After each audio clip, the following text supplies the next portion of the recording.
Ah, the Sastasha Sea Grot. An old yet disappointing chapter in Leminzen history. These caves have been raided and fought through more than once. But why? What made this place such a magnet for pirates, monsters, and adventurers?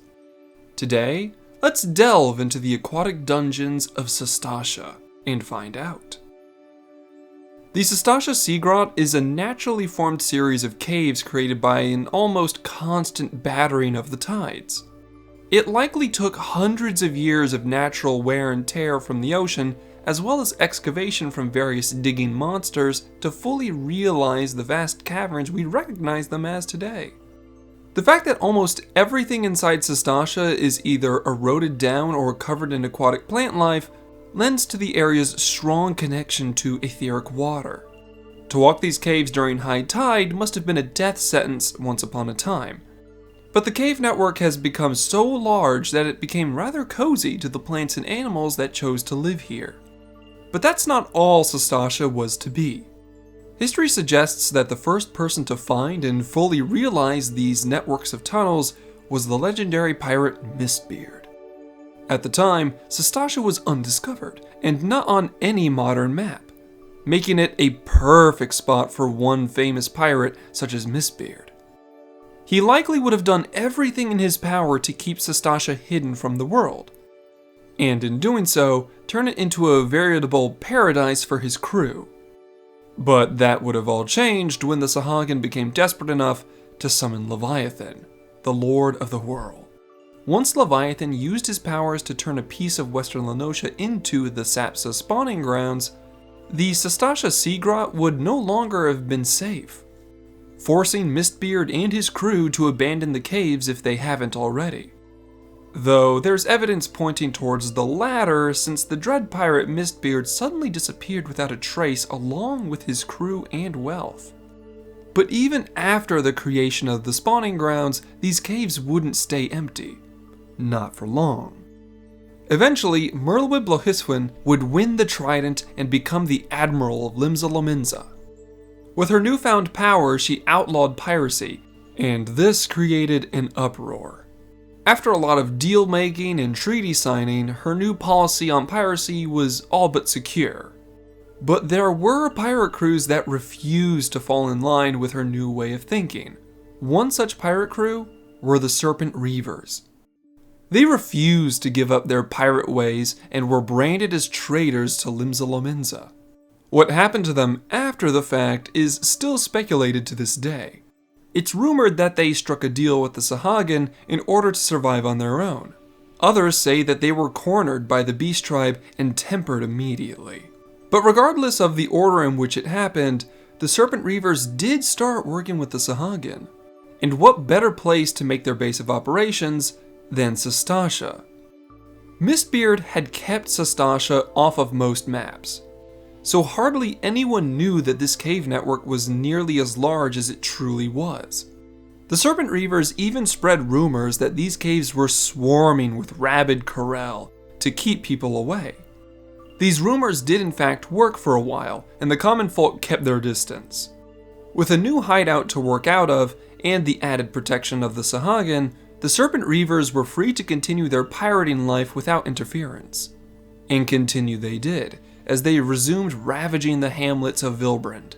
They killed many innocent people for what little belongings they had. Men were left to rot in ditches, whilst the women and children were kidnapped. They'd try to sell whomever would buy their victims, but if there was a particularly interesting captive, the Reavers would keep them. They'd keep these individuals to serve them and work as slaves, but they would even perform despicable acts of cruelty on them if they fancied. These raids across Lenosha continued for a painful amount of time. With the Sahagin's help, the Reavers were able to outnumber and outpace other ships on the open ocean. But not only that, thanks to their numbers and likely their tempering, they fought with an aggressive barbarism that made facing them in combat extremely dangerous on land. Many people lived in fear of being raided by the Serpent Reavers, but this didn't last forever. The Reavers became arrogant with their pillaging, and that arrogance made them clumsy. One day, a shepherd of western Lenosha noticed a group of pirates walking into the Sastasha sea grot. These people weren't attempting to be subtle or hide, they simply walked proudly into the caves. The shepherd assumed they'd die to the corral inside, but these brigands didn't look worried in the slightest. Finding this behavior suspicious, they reported what they saw to the Yellow Jackets. After this information reached the high command of Limsa Lominsa, it all but confirmed that the Serpent Reavers were likely using Sastasha as their hideout, and that this was the city's chance to purge this disgusting group from the island for good. But since Limsa Lominsa was still recovering from the Seventh Umbral Calamity and preparing for a potential Garlean invasion, they didn't have enough soldiers to spare for a thorough raid of the caves. What they did have was a surprising increase in adventurers after the calamity. Commodore Raynor knew how dangerous attacking the Reavers' home base would be, but members of the Adventurers Guild was the perfect group to commission for help given how prepared they were for life and death scenarios.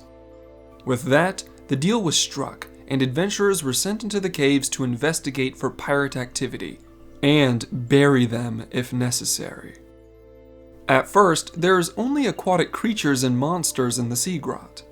There were even sightings of an aggressive corral, so the rumors of those feral felines weren't entirely false.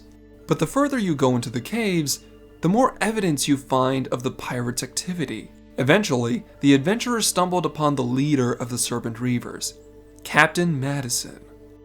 After brief skirmishes, the adventurers pushed Captain Madison and his crew deeper into the caves.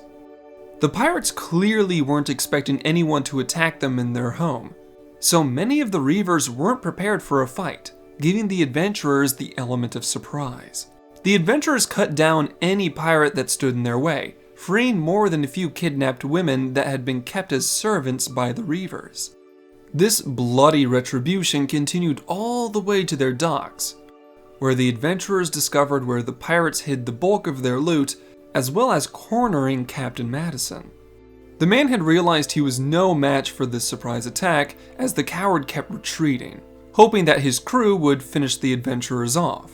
But when he was the only one left standing in their way, his Sahagin allies made their presence known. But they weren't there to help Madison, as they finally saw the Serpent Reavers as a tool that had outlived its usefulness.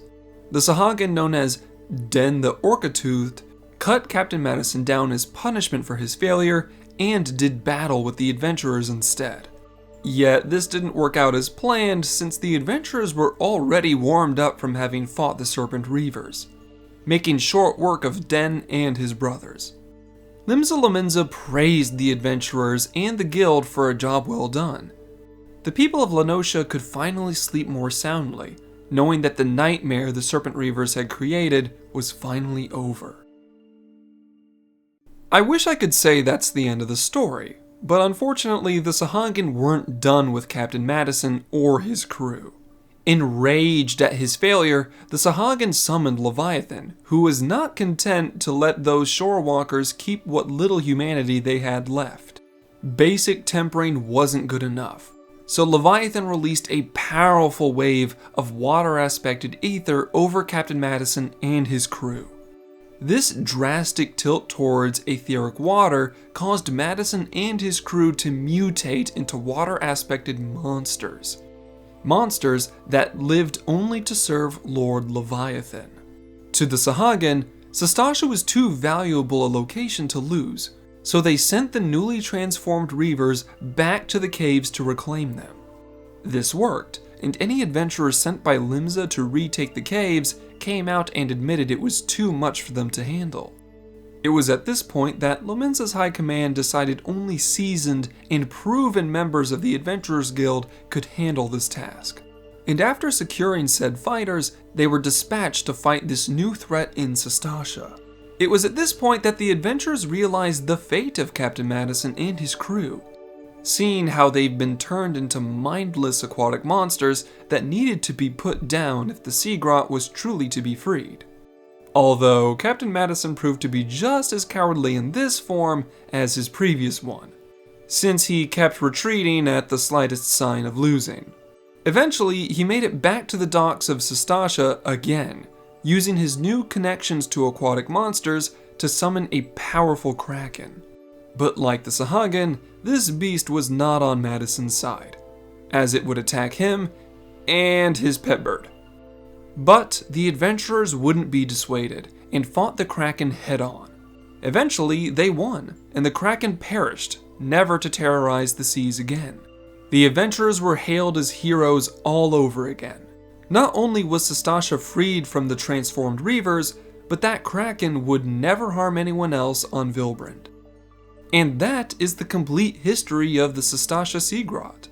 As far as I know, the caves are now completely under Lominsan control, and the Sahagin have not even attempted to try and seize the caves a third time.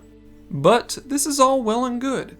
No longer is there a group of pillagers and murderers festering in western Lenotia, and there are fewer aquatic monsters to threaten the island. The life of an adventurer isn't safe, that's for sure. You're likely to walk out of events such as this with a scar or two, whether they be on your body or your mind. But there's something to be said for the thrill of adventuring for adventuring's sake, isn't there?